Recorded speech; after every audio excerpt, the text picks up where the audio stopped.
Hello, what's up guys? For today's video, titignan natin kung gaano nga ba ang tinatagal nitong Tuyo battery for action cam.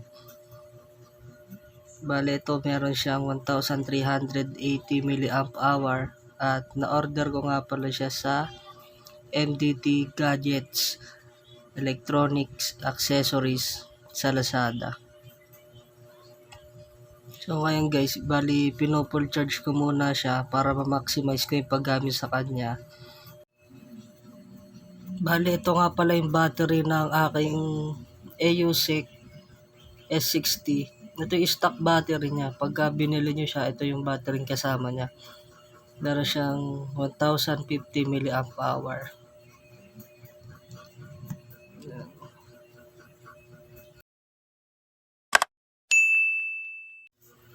So yun guys, testing na natin siya. Bali itong action cam ko nga pala, naka loop record siya. Then sa settings naman niya, pwede nyo naman ilagay sa screensaver niya na 1 minute lang. Automatic mag-off yung screen display niya, pero yung recording niya continuous pa rin.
So yun guys, kung mapapansin natin, bali red bar na siya.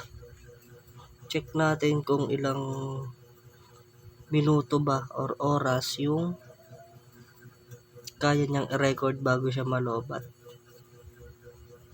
Bali ito guys, mapapansin nyo, meron pa siyang film. Hindi ko pa kasi tinatanggal yung film niya para maiwasan din yung ma-scratch yung mismong screen niya.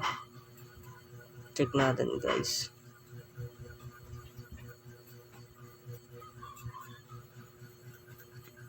So yan. Bali naka loop record siya guys ng 5 minutes 21 record. So yun guys, bali kulang-kulang 2 oras din yung na-record niya. Yan. Palagay ko itong battery na to, kaya niya pa mag-record ng another 5 minutes.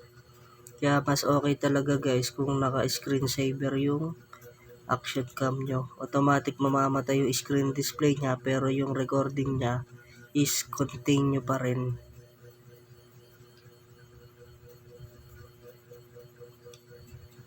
So yun lang guys, kung nagustuhan nyo yung video ko, pa-subscribe na lang sa YouTube channel ko.